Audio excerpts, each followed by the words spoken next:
মুহূৰ্তত মই উপস্থিত আছোঁ ২ নং ৰামসিংগা প্ৰাথমিক বিদ্যালয়ত লংকা শিক্ষাখণ্ডৰ অন্তৰ্গত যি ৰামসিংগা প্ৰাথমিক বিদ্যালয় আৰু সেই প্ৰাথমিক বিদ্যালয়ৰ যি নিৰ্মাণ কাৰ্য চলি আছে সেই নিৰ্মাণ কাৰ্যত যি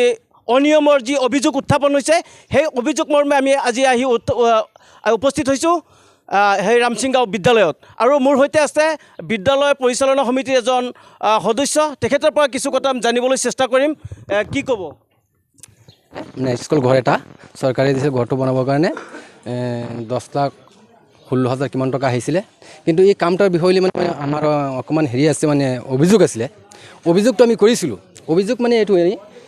চৰকাৰী যিটো মানে ইঞ্জিনিয়াৰ যিটো ড্ৰয়িং সেই ড্ৰয়িং নিচিনা একো কাম হোৱা নাই যেহেতু মানে 12mm ৰোডৰ জেগাত 8mm ৰোড লগাইছে যিবিলাক মানে কোনো ধৰণৰ কাম মানে ড্ৰয়িং মতন হোৱা নাই গতিকে আজি স্কুলখন ফাটি ভাঙি গলি পৰি আছে সেইকাৰণে আমি স্কুলখন কামখন আমি বন্ধ কৰিছোঁ এতিয়া বন্ধ কৰাৰ পিছতে সিহঁতে মোক হুমকি দিছে তহঁতৰ ওপৰত কেছ কৰিম বহুত ধৰণে ধমকি চমকি দিছে আমি অলৰেডি মানে এই স্কুলখনৰ মানে কামখনৰ মানে ডুপ্লিকেট কৰি আছে যে সিহঁতে আমি অলৰেডি মানে আগৰ পৰাই আমি গম পাইছোঁ পোৱাৰ পিছত আমি 1, 2, 3, 4টা এপ্লিকেশ্যন মাৰিছোঁ 2টা এপ্লিকেশ্যন আমি BO ছাৰৰ ওচৰত মাৰিছোঁ BO ছাৰে একো তদন্ত কৰা নাই একো সোধা নাই একো কোৱা নাই তাৰপিছত লাষ্ট আমি আৰু এটা এপ্লিকেশ্যন কৰিছোঁ আমি DC ছাৰৰ ওচৰত DC ছাৰে একো তদন্ত কৰা নাই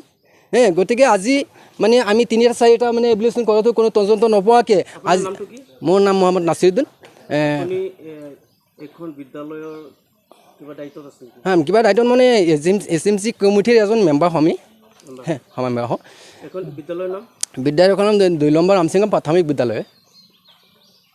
যিটো আন্তঃগাঁথনিৰ যিটো কামৰ কথা কৈছে যে বিদ্যালয় নিৰ্মাণৰ ইয়াত যি অভিযোগ আনিছে এইটো কি হৈছে বৰ্তমানে এই আন্তঃগাঁথনিৰ পইচাটো যে আজি ধৰক 50,000 টকা আন্তঃগাঁথনিৰ টকা সোমাইছে এই টকাটো মানে সিহঁতে মাষ্টৰে মোক কৈছে যে মানে আমাৰ কমিটিক মিলাই কৈছে যে তোমালোকে এটা মিটিং কৰা আন্তঃগাঁথনিৰ টকাটো উঠাই আমি কাম কাজ কৰিব লাগে ঠিক আছে ভাল কথা আপোনালোকক টকাটো উঠাই যদি কাম কাজ কৰি একো কথা নহয় তাৰপিছত মানে সিহঁতৰ টকাটো মানে কোনটো মানে কাৰ একাউণ্টত সোমাই দিছে সোমোৱাৰ পিছত একাউণ্টত সোমোৱাৰ পিছত আজি 3 মাহ হৈ গ'ল কিন্তু সেইটো টকা অনা নাই কিন্তু এই যে স্কুলৰ কামৰ যিবিলাক মাল চামান আনিছে বস্তু বাহিনী আনিছে ৰড বালি যিবিলাক আনিছে এইবিলাক দি সিহঁতে খুঁটি চুটি বনাই খুঁটি চুটি লগাই দিলে কিন্তু সেইটো টকা এতিয়ালৈকে মানে আমি আন্তঃগাঁথনিৰ টকাত লগা নাই কিন্তু এই স্কুলৰ কামৰ টকাটো যে স্কুলৰ কামৰ টকাটো স্কুলত লগাব লাগে এইটো কিয়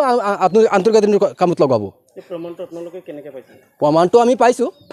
প্ৰমাণটো যিহেতু আমি পাইছোঁ মানে আমাৰ যে এই স্কুলৰ মাল চাল আনিছোঁ যে এই মাল দিহে সিহঁতে বনাইছে এইটো মানে আন্তঃগাঁথনিৰ টকা দি পেলাই মাল অনা নাই নাই অনা নাই আনিলেতো আমি গম পাওঁ আমি গম পাইছোঁ গতিকেহে আমি কৈছোঁ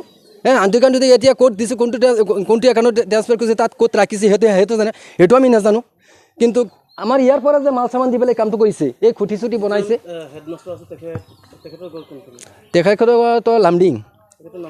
তেখেতৰ নামটো মানে মই পাহৰি যাওঁ মই ক'ব নোৱাৰোগৈ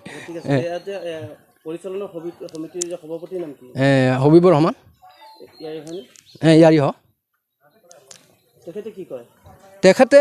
তো আমি তেখেতক কৈছোঁ জনাইছোঁ আমি কমিটিক লৈ মানে জনাইছোঁ চব গোটেই মানুহক জনাইছোঁ জনোৱাৰ পিছত সিহঁতে মানে কৈছে যে নাই আমিতো এনেকুৱা কৰিছোঁ সেনেকুৱা কৰিছোঁ আমি এইবিলাক নহয় যিবিলাক সমস্যা যিবিলাক হৈছে এইবিলাক সমাধান কৰক সিহঁতে বহি পেলাই সিহঁতৰ লগত আমাৰ কোনো কমিটিৰ লগত কোনো মানে আলোচনা নাই সিহঁতৰ ব্যক্তিগত কয় কামবিলাক এইটো কমিটিলৈ কিবা এটা কৰিলে মানে সমস্যা সমাধান হ'ল হয় কিন্তু কমিটি চাৰা সিহঁতৰ ব্যক্তিগত গোটেই কাম কৰে এই স্কুলে মাল চামান যে আনিছে সিহঁতৰ ব্যক্তিগত হিচাপত কৰিছে চৰকাৰে সিহঁতৰ ব্যক্তিগত কৰিছে সিহঁতে যে এই যে টকা একাউণ্টৰ পৰা যে টকা উঠাইছে এইটো নিয়ম আছিলে কি কমিটিক লৈ পেলাই কমিটিক মিটিং দি পেলাই এটা প্ৰস্তাৱ লিখি পেলাই এই একাউণ্টৰ পৰা টকা উঠাব লাগিছিলে কিন্তু সিহঁতৰ ব্যক্তিগত য'ত লাগিছে 2 লাখ টকা মানে তাত 3 লাখ টকা দিছে য'ত 1 লাখ টকাৰ মাল আনিছে তাত 1.5 লাখ টকা দিছে কিয় এনেকৈ একাউণ্টৰ পৰা বেছি টকা উঠাই সিহঁতে ল'ব